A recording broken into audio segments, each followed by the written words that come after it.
Hi, ഞാൻ doctor Shimji, CMO പ്രകൃതി സൗഖ്യം കാഞ്ഞങ്ങാട്.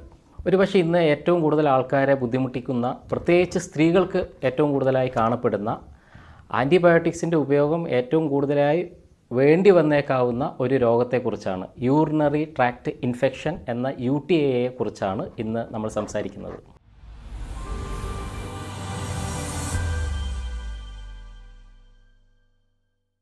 ഒരു പക്ഷേ നമ്മുടെ ക്ലിനിക്കിലേക്ക് വരുന്ന മൂത്രം ഒഴിക്കുമ്പോൾ ബുദ്ധിമുട്ട്, പ്രത്യേകിച്ച് മൂത്രം ഒഴിക്കുന്ന സമയത്ത് ഉണ്ടാകുന്ന പുകച്ചിൽ, നീറ്റൽ, അതുപോലെ അടിവയറിലുണ്ടാകുന്ന കഠിനമായ വേദന, മൂത്രം ഒഴിച്ചു കഴിഞ്ഞാലും പൂർണ്ണമായും പുറത്തേക്ക് മൂത്രം പോയി എന്നുള്ള ഒരു തോന്നലില്ലായ്മ, പിന്നെ മൂത്രം ഇറ്റിറ്റായി വീണുകൊണ്ടിരിക്കുക, അതിൻ്റെ കൂടെ കഠിനമായ പനിയും, ഇങ്ങനെയുള്ള ഫീച്ചേഴ്സുമായിട്ട് വരുന്ന ഒരാളെ തീർച്ചയായിട്ടും നമ്മൾ യൂറിൻ ടെസ്റ്റ് ചെയ്യാൻ വേണ്ടി അയക്കും.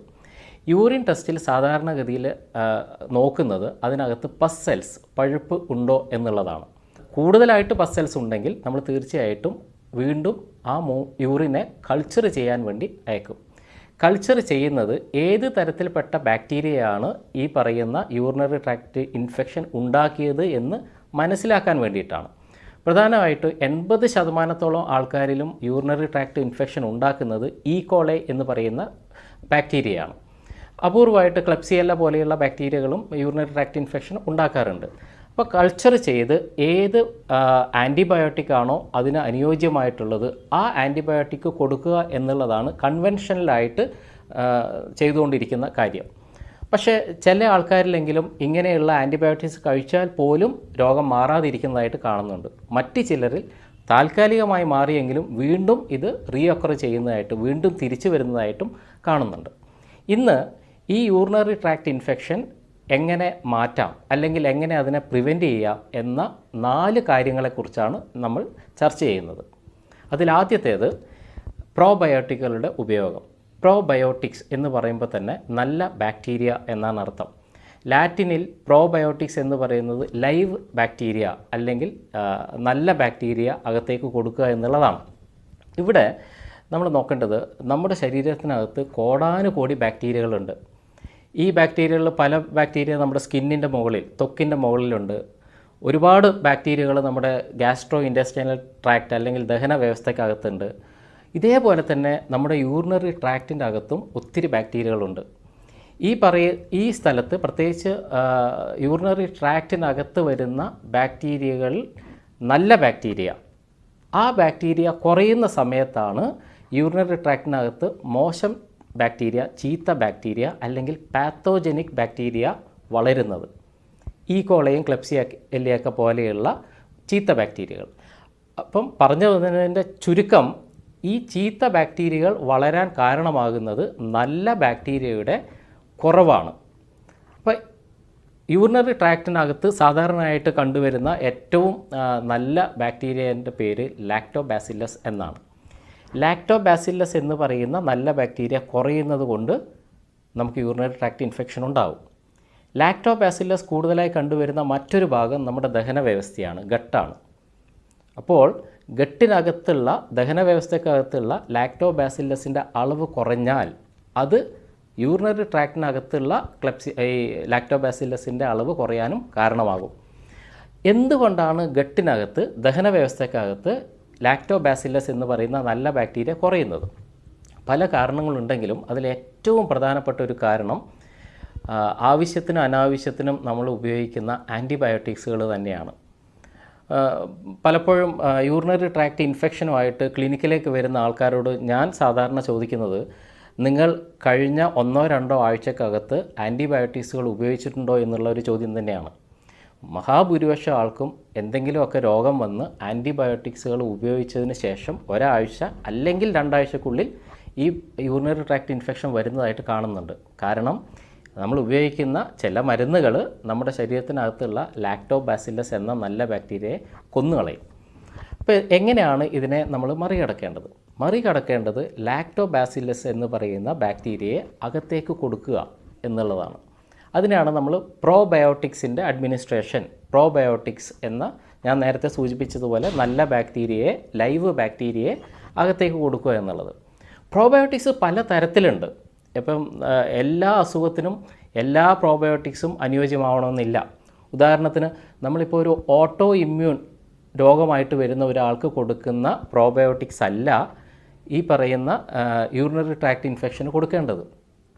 നേരത്തെ ഞാൻ സൂചിപ്പിച്ചതുപോലെ നമ്മുടെ ശരീരത്തിനകത്ത് ആവശ്യമുള്ള യൂറിനറി ട്രാക്ട് ഇൻഫെക്ഷൻ വരുമ്പോൾ ആവശ്യമുള്ള ബാക്ടീരിയ എന്ന് പറയുന്നത് ലാക്ടോബാസില്ലസ് ആണ്. ലാക്ടോബാസില്ലസ് അടങ്ങിയ ലൈവ് ബാക്ടീരിയയാണ്, പ്രോബയോട്ടിക്സ് ആണ് നമുക്ക് അകത്തേക്ക് കൊടുക്കേണ്ടത്. അതായത് യൂറിനറി ട്രാക്ട് ഇൻഫെക്ഷൻ മാറ്റാനുള്ള അല്ലെങ്കിൽ പ്രിവെൻറ്റ് ചെയ്യാനുള്ള ഏറ്റവും നല്ല വഴികളിലൊന്ന് ലാക്ടോബാസില്ലസ് അടങ്ങിയ ഭക്ഷണങ്ങൾ കഴിക്കുക എന്നുള്ളതാണ്.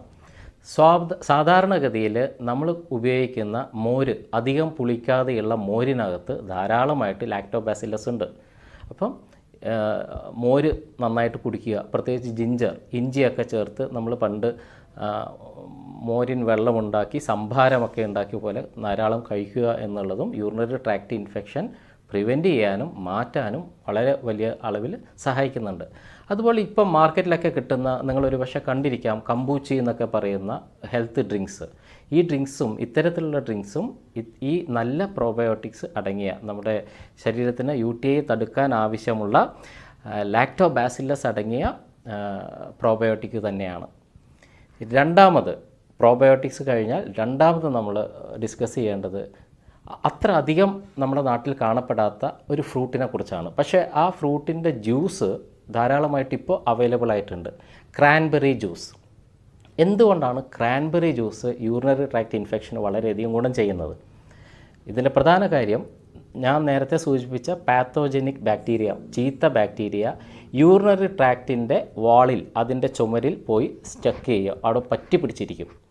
ഈ പറ്റി പിടിച്ച പാത്തോജനിക് ബാക്ടീരിയയെ പുറത്തേക്ക് കളയാൻ വേണ്ടി, ഈ അഡഷൻ, ഈ പറ്റൽ മാറ്റാൻ വേണ്ടി സഹായിക്കുന്ന വളരെ പ്രധാനപ്പെട്ട ഒരു ഘടകം ക്രാൻബെറി ജ്യൂസിനകത്തുണ്ട്. അതുകൊണ്ട് പ്രത്യേകിച്ച് യൂറിനറി ട്രാക്ട് ഇൻഫെക്ഷൻ ഉള്ള സമയങ്ങളിൽ ക്രാൻബെറി ജ്യൂസ് ഉപയോഗിക്കുന്നതും വളരെ ഗുണപ്രദമായിട്ട് കണ്ടിട്ടുണ്ട്. മൂന്നാമത്, നമ്മുടെ ഭക്ഷണവുമായി ബന്ധപ്പെട്ടിട്ടുള്ള ഒരു കാര്യമാണ് പറയാനുള്ളത്. നമ്മൾ ഭക്ഷണത്തിൽ സാധാരണയായി ധാരാളമായിട്ട് ഉപയോഗിക്കുന്ന ഒരു കാര്യമാണ് പഞ്ചസാര, വൈറ്റ് ഷുഗർ. നമ്മളെല്ലാവരും മനസ്സിലാക്കിയതുപോലെ ബാക്ടീരിയകൾ, പ്രത്യേകിച്ച് പാത്തോജനിക് ബാക്ടീരിയകൾ, മോശം ബാക്ടീരിയകൾ ഏറ്റവും കൂടുതൽ ഫ്ലറിഷ് ചെയ്യുന്നത്, വളർച്ച പ്രാപിക്കുന്നത് ഷുഗർ മീഡിയത്തിലാണ്. അപ്പോൾ ശരീരത്തിനകത്ത് നമ്മൾ കൊടുക്കുന്ന ഷുഗർ, വൈറ്റ് ഷുഗർ, പഞ്ചസാര, ഒരു പരിധിവരെ കാർബോഹൈഡ്രേറ്റ്സ് നമ്മുടെ ശരീരത്തിനകത്തുള്ള ഈ മോശം ബാക്ടീരിയ, ചീത്ത ബാക്ടീരിയയുടെ വളർച്ചയെ സഹായിക്കും. അതുകൊണ്ട് യൂറിനറി ട്രാക്ട് ഇൻഫെക്ഷൻ ഉള്ള ആൾക്കാർ തീർച്ചയായിട്ടും ഈ പറയുന്ന പഞ്ചസാരയെ പൂർണ്ണമായിട്ടും കുറച്ച് നാളുകളിലേക്ക് ഉപേക്ഷിക്കേണ്ടതാണ്. എൻ്റെ ക്ലിനിക്കിൽ സാധാരണ വരുന്ന, ഞങ്ങളുടെ ടീം സാധാരണ പറയാറുള്ളത്, വൈറ്റ് ഡിസ്ചാർജ് അല്ലെങ്കിൽ യൂറിനറി ട്രാക്ട് ഇൻഫെക്ഷനുമായിട്ട് വരുന്ന ആൾക്കാരോട് പറയും, ഒരു 21 ഡേയ്സ് ഷുഗർ ചലഞ്ച്, 21 ദിവസം പൂർണ്ണമായിട്ടും പഞ്ചസാര ഒഴിവാക്കാൻ വേണ്ടി പറയാറുണ്ട്. ഇത് അതേ രീതിയിൽ ഉൾക്കൊള്ളുന്ന ആൾക്കാർ, 21 ദിവസം ഈ പറയുന്ന പഞ്ചസാര പൂർണ്ണമായിട്ട് ഒഴിവാക്കിയ ആൾക്കാർക്ക് വളരെ ഡ്രാസ്റ്റിക് ആയിട്ടുള്ള ചേഞ്ചാണ് ഈ രോഗത്തിൽ ഉണ്ടായി വരുന്നത്. അതായത് വൈറ്റ് ഡിസ്ചാർജും യൂറിനറി ട്രാക്ട് ഇൻഫെക്ഷനും വളരെ ഡ്രാസ്റ്റിക് ആയിട്ട് അവർക്ക് മാറുന്നതായിട്ട് കണ്ടിട്ടുണ്ട്. അപ്പോൾ തീർച്ചയായിട്ടും പഞ്ചസാര ഒഴിവാക്കേണ്ടതും, ഈ പ്രത്യേകിച്ച് യൂറിനറി ട്രാക്ട് ഇൻഫെക്ഷൻ ഉള്ള സമയത്ത് ഒഴിവാക്കേണ്ടതും വളരെ ആവശ്യമായ കാര്യം തന്നെയാണ്. നാലാമത്തതാണെങ്കിലും ഏറ്റവും പ്രധാനപ്പെട്ട ഒരു കാര്യം, നമ്മളെല്ലാം നോട്ടീസ് ചെയ്തിട്ടുണ്ടാവും, പലപ്പോഴും വെയിലത്ത് പോവുക, കഠിനമായി അധ്വാനിക്കുക, ഒത്തിരി വേർപ്പ് ശരീരത്തിൽ നിന്ന് നഷ്ടപ്പെട്ട് കഴിഞ്ഞാൽ മൂത്രത്തിൻ്റെ കളർ മാറുന്നതായിട്ട് നമുക്ക് കാണാം. അതായത് പലപ്പോഴും അതാണ് യൂറിനറി ട്രാക്ട് ഇൻഫെക്ഷനിലേക്ക് നയിക്കാനുള്ള ഒരു പ്രധാന കാര്യം. അപ്പോൾ കൃത്യമായ രീതിയിൽ ജലാംശം അകത്തേക്ക് കൊടുക്കുക എന്നുള്ളതും വെള്ളം കുടിക്കുക എന്നുള്ളതും വളരെ പ്രധാനപ്പെട്ട ഒരു കാര്യമാണ്.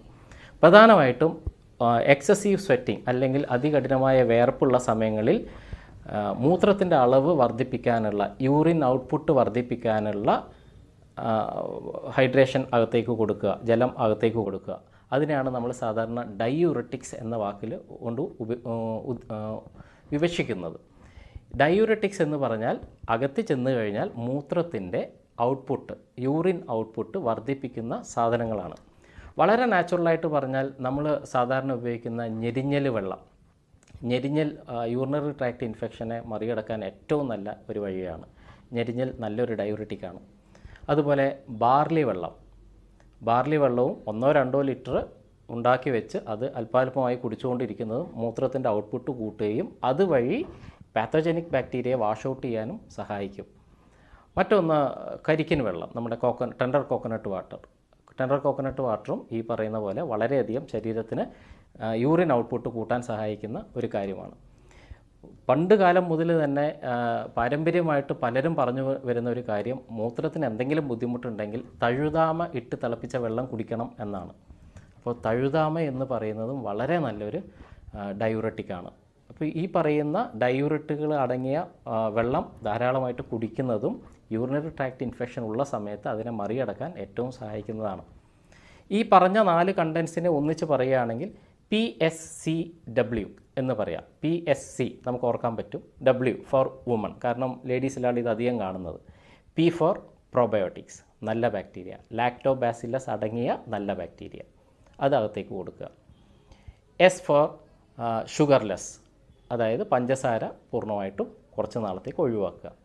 C ഫോർ ക്രാൻബെറി ജ്യൂസ്, പ്രത്യേകിച്ച് യൂറിനറി ട്രാക്ട് ഇൻഫെക്ഷൻ ഉള്ള സമയത്ത് ക്രാൻബെറി ജ്യൂസ് ഉപയോഗിക്കുക.